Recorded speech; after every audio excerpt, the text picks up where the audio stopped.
哪里口套这一句，就让一次所愿，此世间容易自私，我们乞讨没有不去，让它大大地来。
Tanda Baca TV, selamat malam.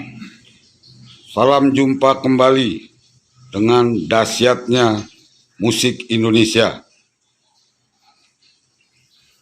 Kali ini kita ingin membahas pelajaran tentang lagu Mandarin. Pembicaranya siapa lagi kalau bukan Kang Hendy, seniman serba bisa yang sekarang bermarkas di Pasundan 88. Selamat malam, Kang Hendy. Selamat malam. Oke, siap. Kang Hendy, musik Mandarin. Tadi kita lihat ada penampilan teman kita yang spesialis Mandarin. Dulu musik Mandarin sempat dilarang di era Orde Baru, ya tenggelamlah musisi-musisi itu. Ketika era Gus Dur, geliatnya terasa sekali itu. Di mana-mana lagu Mandarin keluar. Sekarang ini, apalagi setelah dihantam pandemi COVID, Mandarin tenggelam lagi. Dan sekarang ini sudah ada tanda-tanda akan kembali menggeliat. Nah, gimana nih tanggapan Kang Hendy? Bisa nggak musik Mandarin itu suatu saat nanti sejajar dengan musik yang laku di Indonesia? Misalkan musik pop. Ya, oke. Jadi memang ya, sebetulnya musik Mandarin itu ada suatu kelebihan di situ. Karena dia seperti musik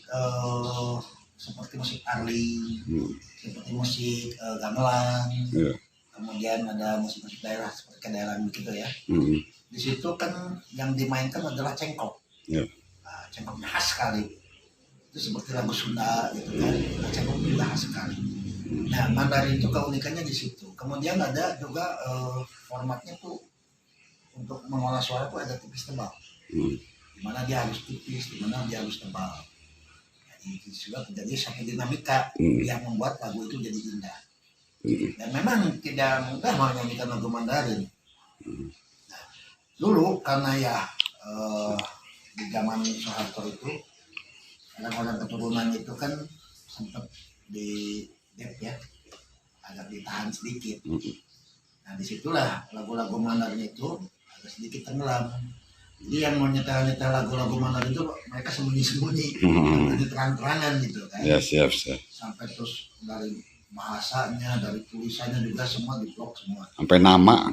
Ya, itu agak sayang sekali ya waktu itu. Tapi kemudian setelah sekian tahun di pending, ditutup, dihalangi penampilan musik-musik Mandarin itu, justru ada sedikit pencerahan waktu zamannya Gus Dur. Gus Dur waktu itu sangat terbuka sekali, seperti contoh Imlek. Dia buka Imlek, silakan mau ayam di jalan di mana, barongsai itu juga keluar semua. Nah, kemudian disitulah mulai mencuat bibit-bibit baru yang tadinya mungkin tidak kelihatan. Nah sekarang bibit-bibit baru itu mencuat untuk menyanyikan lagu-lagu yang seperti itu, yang orang bilang Mandarin itu. Nah, dulu sempat di Bandung itu ada satu klub khusus Mandarin. Itu ada arena ya, arena pub. Ada juga Oriental pub. Itu khusus menayangkan lagu-lagu Mandarin. Jadi tamu yang datang ke situ juga orang-orang dari Taiwan, dari negara Tiongkok, dan sebagainya. Kadang-kadang mereka juga mencari-cari tempat lain juga susah. Nah di situ kebetulan ada beberapa pub yang waktu itu masih zamannya nightclub ya. Jadi dulu kan nightclub kalau nggak pub. Nah itu masih bisa menayangkan seperti itu. Tapi juga mereka masih ketakutan, sembunyi-sembunyi, takut nanti tiba-tiba ada digerebek atau apa gitu ya. Nah di sini juga ada beberapa penyanyi yang memang berusaha bertahan di bidang itu. Seperti tadi kita lihat ada Diana ya. Diana itu dari sejak muda dia berusaha belajar Mandarin itu seperti apa. Memang sulit. Nah, sendirilah orang kita mengucap aja sudah sulitnya setengah mati. Apalagi suruh nyanyi yang cengkoknya itu sampai mendayu-dayu begitu, dan tipis tebal, agak meliuk-liuk, nggak gampang juga. Diana ini bertahan, ini salah satu, ada beberapa juga penyanyi-penyanyi yang berkiprah di Mandarin. Diana ini bertahan sampai sekarang, dan juga merupakan penyanyi yang boleh dibilang terbaik lah di Bandung. Nah itu dengan susah payah, jadi ya nanti kita bisa buktikan bagaimana orang menyanyikan Mandarin itu meliuk-liuknya, tipis tebalnya, cengkoknya, kemudian juga pengucapannya itu nggak gampang. Ya. Nah belum tentu juga orang-orang keturunan Tionghoa juga menyanyikan lagu Mandarin bisa benar, enggak juga. Walaupun ya kita punya satu pemikiran misalnya, lagu Mandarin itu harus dinyanyikan sama orang-orang keturunan Tionghoa, misalnya orang Chinese, enggak juga. Karena ya sebetulnya lagu itu pada prinsipnya kalau mau dipelajari orang manapun bisa.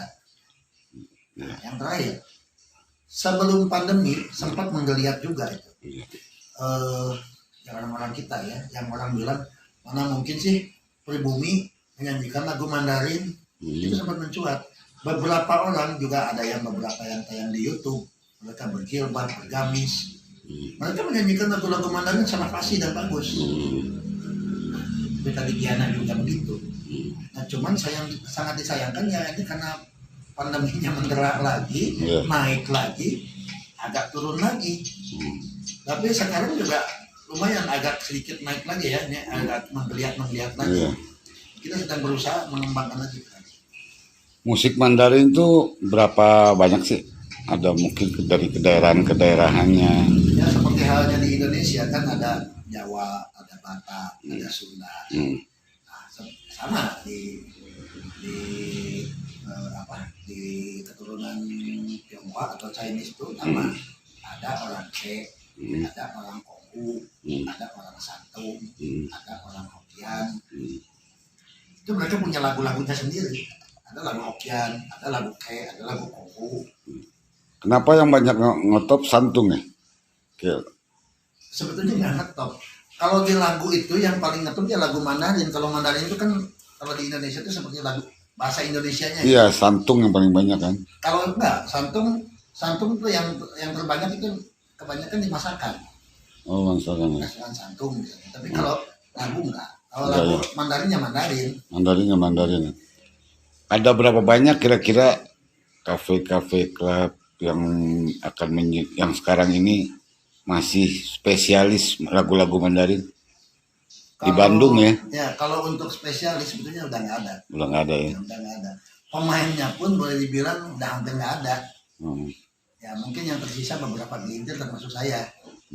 Karena main menari itu kalau cuma ya dikira-kira begitu aja juga nggak enak didengar. Itu kan mereka tuh harus membuat satu yang namanya partitur ya, bacaan tentang notasinya di situ. Mereka main dengan notasi itu, jadikan lagu itu pas. Kalau kita lihat jarang yang langsung asli keturunan yang main Mandarin. Ya tadi saya bilang begini, dimakan zaman. Dimakan zaman. Ya, gitu. Jadi keturunannya sendiri juga mengucapkan bahasa Mandarin juga udah pada nggak. Justru kayak Kang Hendy, kayak si Diana tadi justru orang-orang Sunda malah bisa itu. Ya, jadi kan tadi saya bilang lagu itu bisa dipelajari. Iya, nggak kenal daerah. Nggak kenal daerah, nggak kenal umur, nggak kenal apapun. Jadi asal kita mau, kita bisa pelajari. Kan saya juga dulu pernah ya, ada di satu di daerah di Bandung, daerah Pasar Andir ya. Mereka kan semua kan keunikannya tuh itu kan lingkungan orang-orang Chinese. Tukang beca, kuli panggul, pedagang pasar itu hampir semuanya bisa Mandarin. Ya, karena membiasakan dia bergaul dengan orang-orang keturunan Chinese itu dan berbicara dengan bahasa mereka. Gitu. Ya. Kalau orang-orang kita yang asli yang jago Mandarin selain Diana itu siapa lagi? Banyak nggak? Dulu kan pernah ada penyanyi namanya Rani. Nah, dulu ya yang iya Rani ya. Yang Gingsu. Nah, itu dia pernah di Taiwan 8 tahun. Itu ada. Cuman waktu itu masih belum menonjol karena banyak keterbatasan. Ya, dibatasi lah istilahnya begitu. Nah sekarang justru lucunya setelah eranya terbuka, kita kendalanya apa? Pandemi. Dan kemudian pemusiknya atau penyanyinya juga sudah hampir tidak ada. Jadi ada kesempatannya untuk orang-orang Indonesia asli untuk terjun di ranah musik, ngambil spesialisasi Mandarin ya. Bisa juga. Nah nanti kita rencana juga ya kalau mudah-mudahan ya pandemi ini tidak terus mendera, kita nanti mencoba sekitar antara bulan April atau setelah Lebaran lah ya. Kita nanti mencoba mengadakan festival lagu-lagu Mandarin. Oh iya bagus. Jadi itu terbuka untuk umum, baik orang-orang keturunan Tionghoa sendiri ataupun orang Sunda atau orang Arab atau orang India, silakan kalau mau ikut. Iya, sekarang kan ini zamannya serba instan ya. Kali-kali aja yang mau instan mau coba dulu aja belajar khusus Mandarin bisa ngetop ya. Karena kan duluan nanti kalau udah bersaing belakangan kan agak repot lagi. Bener-bener dicari khasnya. Kalau sekarang kan masih ada ya. Susah nggak kalau kita belajar Mandarin khusus ini? Ya ada sedikit keunikannya di komunitas orang-orang Tionghoa ya. Kalau seseorang yang bukan keturunan Tionghoa bisa menyanyikan lagu dengan bahasa mereka, itu mereka seperti keluarga, jadi mereka diakui gitu sama keturunan Tionghoa itu. Oh diakui ya? Ya kan lebih bagus malah justru. Ya. Nah itu justru kita mencoba membaurkan antara keturunan Tionghoa dengan keturunan pribumi atau dari Jepang atau dari Inggris atau dari mana ya. Jadi mereka yang menamakan dirinya akulah Indonesia. Nah berbaur. Indonesia bisa bahasa Mandarin, orang Tionghoa juga bisa berbahasa Indonesia dan sebagainya. Berbaur jadi satu. Itu yang sedang kita galakan di sana. Ya bagus juga ya untuk mempercepat pembauran ya. Ya, jadi kita tidak menutup jalur juga. Kalau misalnya banyak orang-orang pribumi yang mau berkiprah di kancah musik Mandarin, silakan kita dukung. Dukung ya. Nah, kalau perlu, kalau misalnya pengucapan, mohon maaf, saya juga mengucapkan nggak begitu bagus.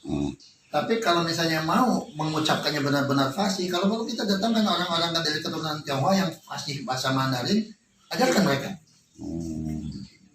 Ya, jadi sebenarnya nggak menutup kemungkinan ya bisa booming juga musik Mandarin seperti musik-musik yang laku di pasaran Indonesia ya. Asal SDM penyanyinya sendiri ada nggak gitu ya? Sekarang ini kita akan coba menyiapkan ya SDM itu ya. Sebetulnya banyak. Peminatnya di sini banyak. Nah di sini kan kita ada wadah tersendiri. Jadi kita dengan wadah pas ini membuka apa saja lah yang memang bisa menjadi baik untuk kita, baik untuk mereka. Di sini kita ada studio, ada alat, ada tempat yang untuk mereka belajar dan berapresiasi kan.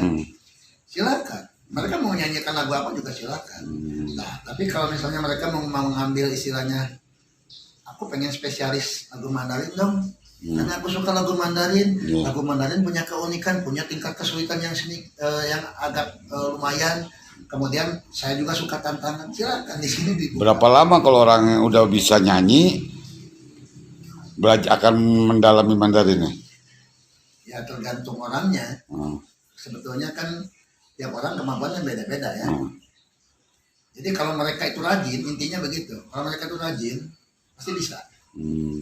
Tapi kalau mereka yang ogah-ogahnya, kita nggak bisa ini ya. Rata-rata sekitar antara, kita ngomong normal ya, kalau sekitar 3-4 bulan pasti bisa lah. Oh gitu. Walaupun belum terlalu bagus. Oke dah penggemar Tanda Baca TV, tertarik tidak ingin mengambil lahan lagu-lagu Mandarin? Peluangnya besar loh. Kalau mau belajar datang aja ke sini. Pasundan 88. Kali aja Anda berbakat di lagu Mandarin.